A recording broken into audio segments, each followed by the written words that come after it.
The vehicle came to a complete stop.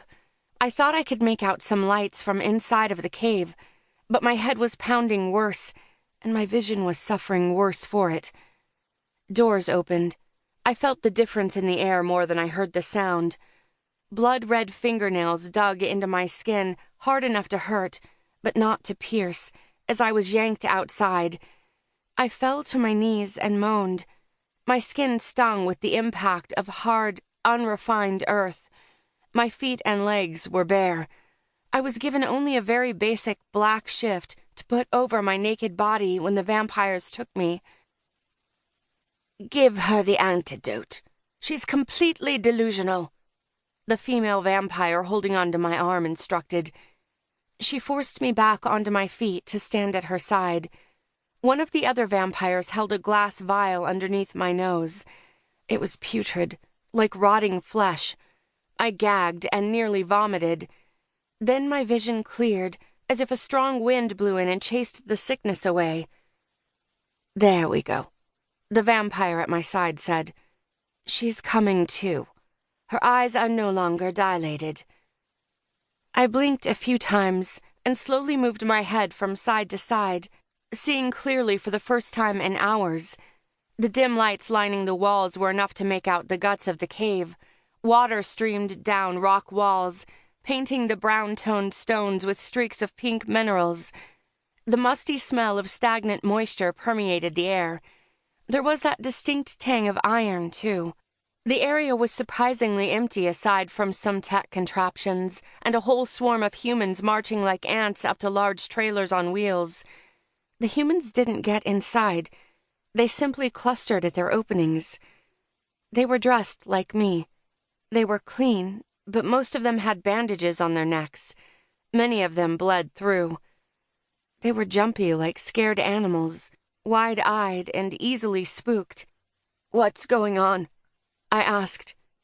My voice came out gravelly. My words more of a croak, and I wondered if anybody understood me. I cleared my throat to try again, but my designated vampire gripped my arm and forced me deeper into the cave. I had thought that werewolves, the males, had a much greater base strength than I. They did, but these vampires were even stronger. I could feel her fingers slowly leaving bruises on my skin, and she didn't look like she was straining. More lights lit up the cave as I stumbled behind the vampire, dragging me deeper inside. I was only graced with her back because she wouldn't allow me at her side now. She wore a crisp, crimson cloak and a black uniform underneath. Her auburn hair was cut flat across and reached her chin. Proud shoulders made her look taller than she was. And she wasn't short. She was a bit taller than me. Something about her was familiar. The blood-red nails, the dark gray tint to her skin. The last of the haze muddying my brain vanished, and I realized I knew this vampire. She almost killed Caspian. My whole body tensed at the memory of blood spraying from his throat. My vision went red. I wanted to lash out at the monster in front of me. I wanted to slit her throat the same way she had Caspian's. I wanted to show her what happened when she hurt those I loved. But I stilled myself. I tried to find the drop of calm waters inside of me, to reach out to Phantom Fangs and the powerful mental connection we had made when I kissed them. My lips buzzed at the thought, little sparks of energy lighting up the sensitive skin. I could hear their thoughts before, feel their emotions. So why couldn't I hear or feel them now? Where were those strands of silver moonlight tying our hearts together? I wanted to cry. I just couldn't find it. Without that connection, I couldn't know for certain if Phantom Fangs was all right. The vampires retreated and carried me away with them when I had agreed to go with them in exchange for Phantom Fangs' safety. For all of Wolfbridge's safety.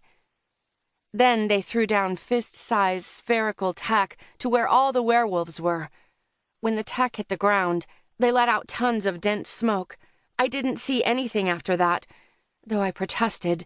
The vampires said something about the gas being non-lethal and ushered me to their vehicle, slick and black, unlike the clunky rotors. They put a glass vial without a scent under my nose that made me woozy and shoved me into darkness, into the hours of delirium.